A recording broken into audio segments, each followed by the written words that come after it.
L'aveu qui bouleversa tout.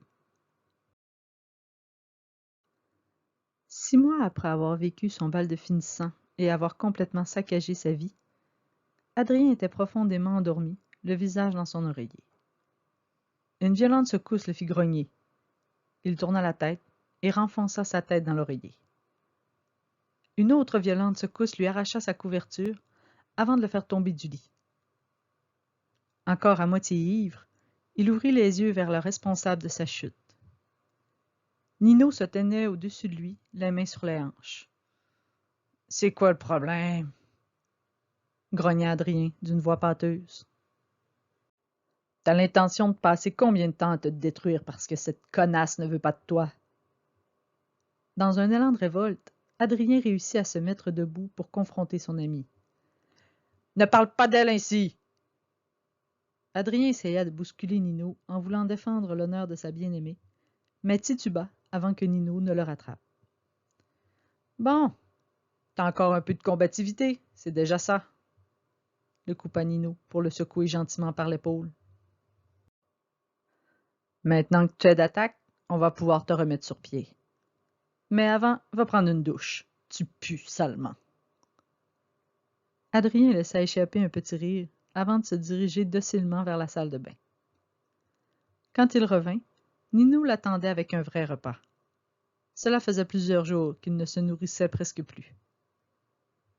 Nino prit la parole pendant qu'Adrien faisait honneur au repas. « Tu espérais la séduire en te roulant dans ton vomi? Tu dois te ressaisir, mec! » Adrien rit jaune devant la remarque de Nino. « Marinette ne veut plus de moi. Je ne la mérite pas. Elle a toujours été trop bien pour moi. » « Marinette, hein? » Nino toisa Adrien, les bras croisés de l'autre côté de la table, avec un sourire en coin. « Et l'autre, dont tu étais amoureux, celle pour qui tu as repoussé Marinette? » Adrien garda la tête penchée, le regard fixé sur son assiette vide.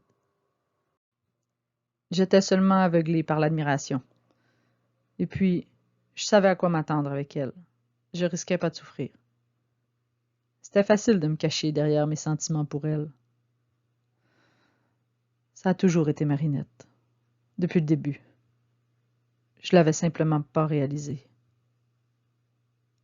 J'étais pas prêt pour elle, pas à la hauteur, pas assez bien. Je suis rien, je sais rien faire. J'ai rien à lui offrir. » Il releva la tête pour croiser le regard de Nino. « C'est plutôt étonnant que tu ne te sois pas fait accommatiser. Je vais devoir quitter cet appart d'ici la fin du mois. J'ai plus les moyens de le payer. » Adrien soupira avant de poursuivre. « Et je vais avoir besoin d'un emploi. Mais je sais rien faire. Je peux peut-être apprendre à faire des frites. » Découragé, il se prit la tête à deux mains. C'était exactement pour ces raisons qu'il passait son temps ivre. Au moins ainsi, il ne pensait plus à l'inutilité de son existence. Il songea à retourner se coucher pour les quelques jours qui lui restaient à profiter de son appartement. Mais Nino ne l'entendait pas ainsi.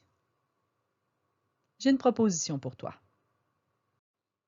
La voix de Nino le sortit de ses sombres pensées.